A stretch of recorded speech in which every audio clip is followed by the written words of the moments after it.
आइए आपका एक बार फिर ड्रीम स्टोरीज चैनल पर स्वागत है।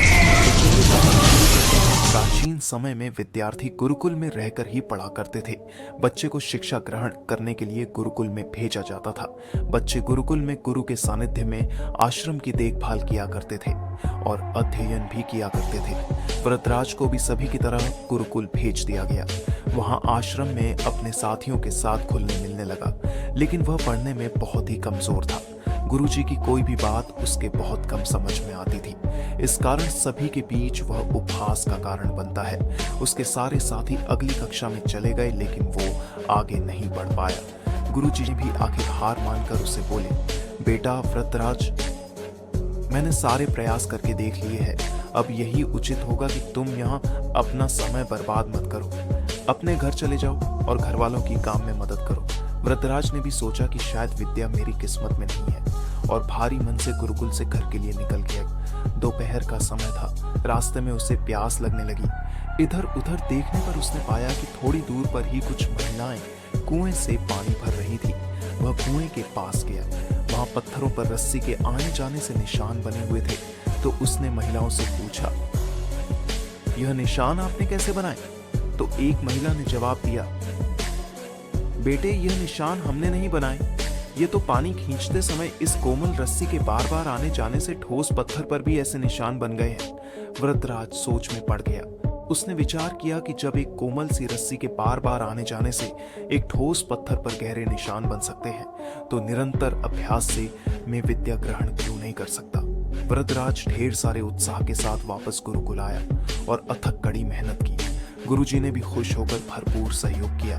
कुछ ही सालों बाद ही यही मंदबुद्धि बालक वरदराज आगे चलकर संस्कृत व्याकरण का महान विद्वान बना, जिसने लघु सिद्धांत कौमुदी, मध्य सिद्धांत कौमुदी, सार सिद्धांत कौमुदी, गीर्वाणपद मंजरी की रचना की। इस कहानी से हमें यह सीख मिलती है, अभ्यास की शक्ति का तो कहना ही क्या है। यह आपके हर सपने को पूरा करेगी। अभ्यास बहुत जरूरी है, चाहे वो खेल में हो या पढ़ाई में या किसी और चीज में। बिना अभ्यास के आप सफल नहीं हो सकते हो। अगर आप बिना अभ्यास के केवल किस्मत के भरोसे बैठे रहोगे, तो आखिर में आपको पछतावे के सिवा और कुछ हाथ नहीं लगेगा। इसलिए अभ्यास के साथ धैर्य, परिश्रम और लगन रखकर आप अपनी मंजिल को पाने के लिए जुट जाए। अब हम दूसरी कहानी में जिस व्यक्ति की बात करने जा रहे हैं, वह कोई आम नागरिक नहीं, बल्कि यह कहानी महान गणितज्ञ के बारे में है, जिनका नाम है रामानुजन।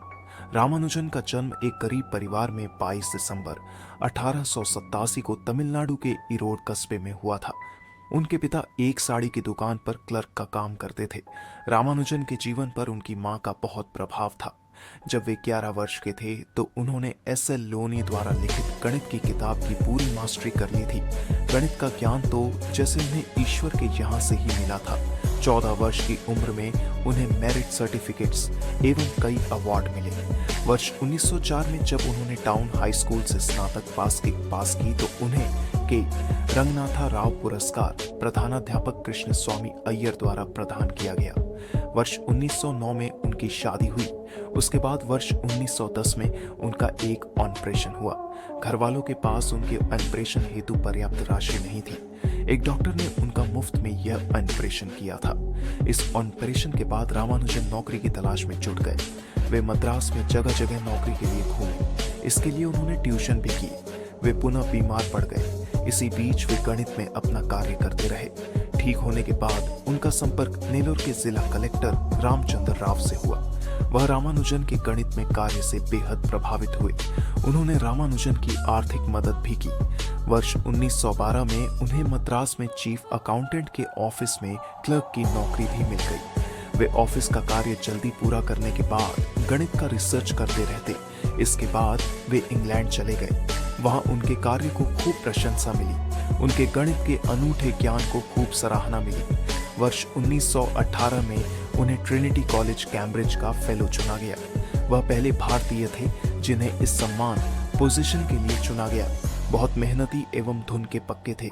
कोई भी विषम परिस्थिति, आर्थिक कठिनाइयां, बीमारी एवं अन्य परेशानियां उन्हें अपनी धुन से नहीं डिगा सकी। वे अंततः सफल हुए। आज उन्हें विश्व के महान गणितज्ञों में शुमार किया जाता है।